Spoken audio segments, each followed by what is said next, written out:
Bharatiya Janata party के साबिक़ मरकज़ वज़ीर विद्यासागर राव ने गैर मशरूत तेलंगाना की तश्कील का हुकूमत से मुतालिबा किया। जुमेरात के रोज जिला मेदक के सिद्दीपेट में विद्यासागर राव ने मीडिया के नुमाइंदों से बात करते हुए कहा कि हैदराबाद दारुल हुकूमत के साथ तेलंगाना की तश्कील अमल में लानी चाहिए। इन्होंने कहा कि इस तरह से भद्राचलम भी तेलंगाना का ही हिस्सा है, लिहाजा इसको तेलंगाना में ही बरकरार रखा जाए। दरियासना विद्यासागर राव ने सीमा आंध्रा हामी कांग्रेस पार्टी वुज़रा लगड़ा पार्टी और चिरंजीवी पर सख्त तनकीद करते हुए कहा कि मवाफिक आंध्राई वुज़रा तेलंगाना के टुकड़े करना चाहते हैं, चुनांचे वो इस तरह के बयानात दे रहे हैं। अलावाजी साबिक़ वज़ीर ने दिसंबर की 15 तारीख को रन फॉर यूनिटी के नाम पर एक दौड़ मुनक़िद करने की भी बात कही है।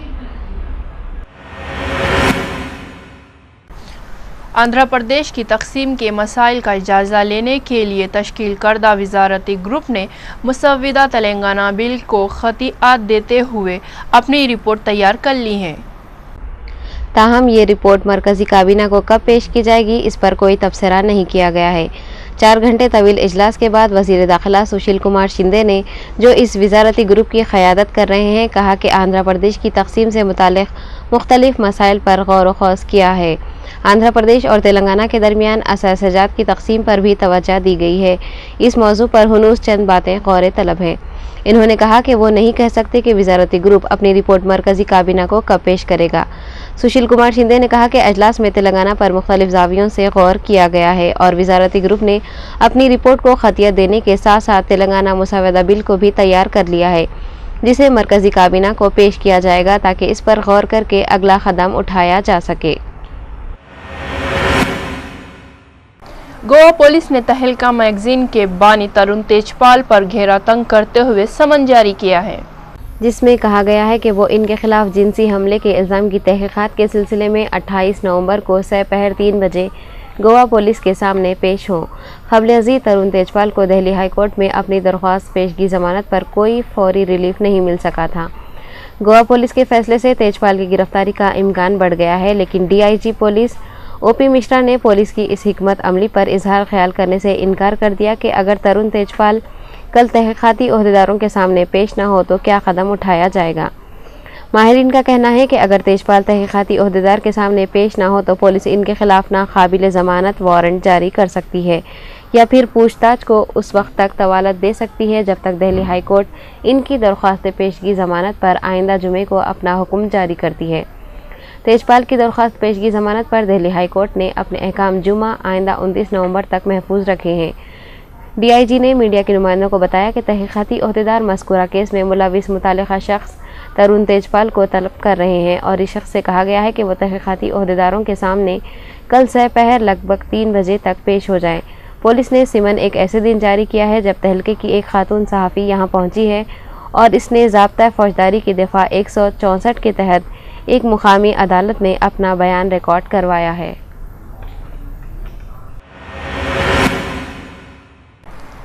मुसर के एक अदालत ने मौजूद सदर मोहम्मद मुर्सी की 21 खातून हिमायत कारकुनों को 11 साल कैद की सज़ा सुनाई है।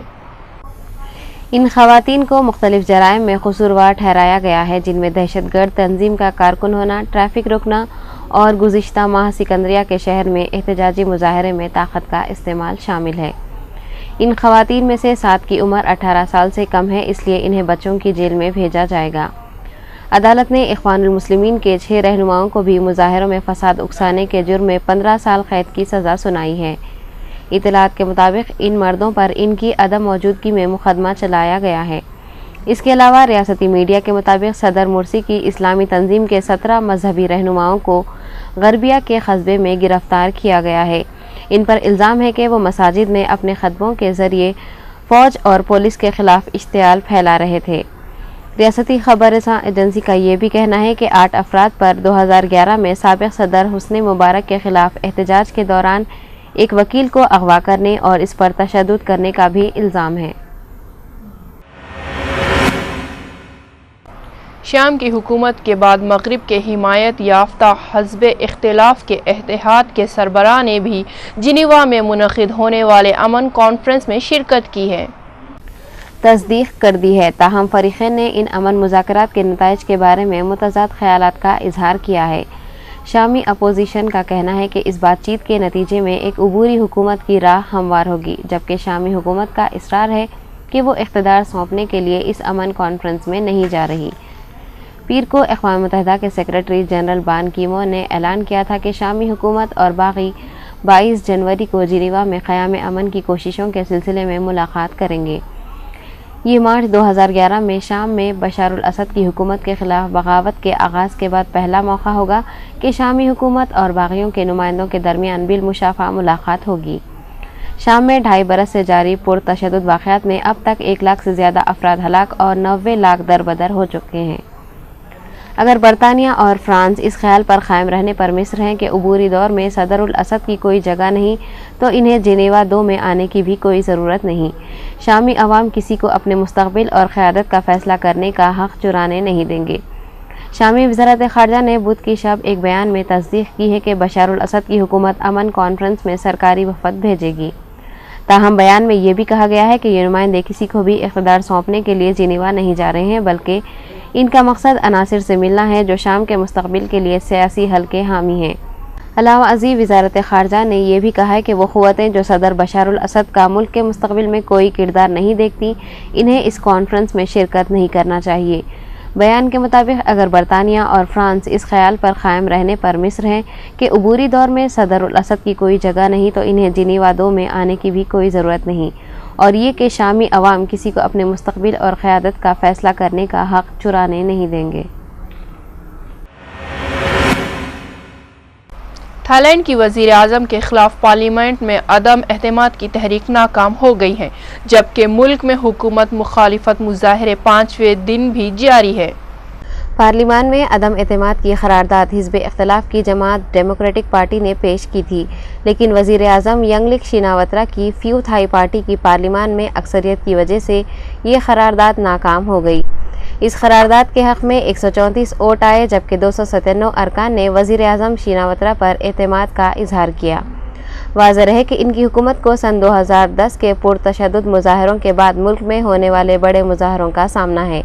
अक़वाम मुत्तहिदा के सेक्रेटरी जनरल बान की मून ने भी थाईलैंड के हालात पर तशवीश का इजहार करते हुए हालात को बेकाबू होने से बचाने पर जोर दिया है।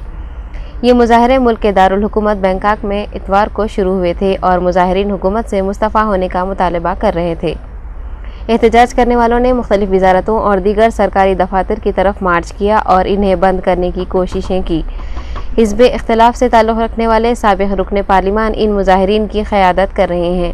मुज़ाहिरीन के मुताबिक वज़ीर आज़म यंगलिक शिनावत्रा को बेदखल किए गए साबिक़ रहनुमा और इनके भाई ताकसीन शिनावत्रा कंट्रोल करते हैं।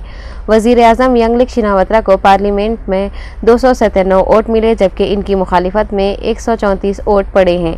यंगलिक शिनावत्रा ने खुसूसी इख्तियारात के तहत कर्फ्यू और सड़कों को बंद करने की इजाज़त दे दी है, जबकि पुलिस ने मुज़ाहिरीन के सरबराह को गिरफ्तार करने का हुक्म भी जारी किया है, लेकिन अभी तक हिरासत अमल में नहीं लाई गई है। और सुर्खियां आखिरी में एक बार फिर।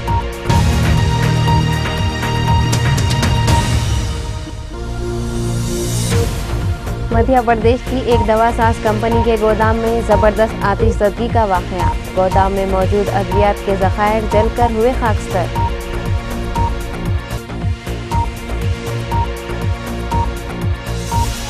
गैर मशरूत तेलंगाना की तश्कील का बीजेपी के साबिक़ सदर विद्यासागर राव ने किया हुकूमत से मुतालबा।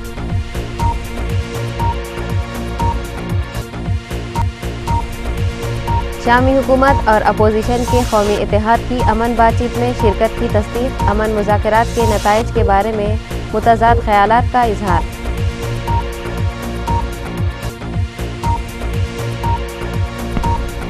माफिया डॉन अबू सालम को जाली पासपोर्ट मुकदमे में 7 साल की कैद। नामपल्ली की अदालत ने सुनाया फैसला।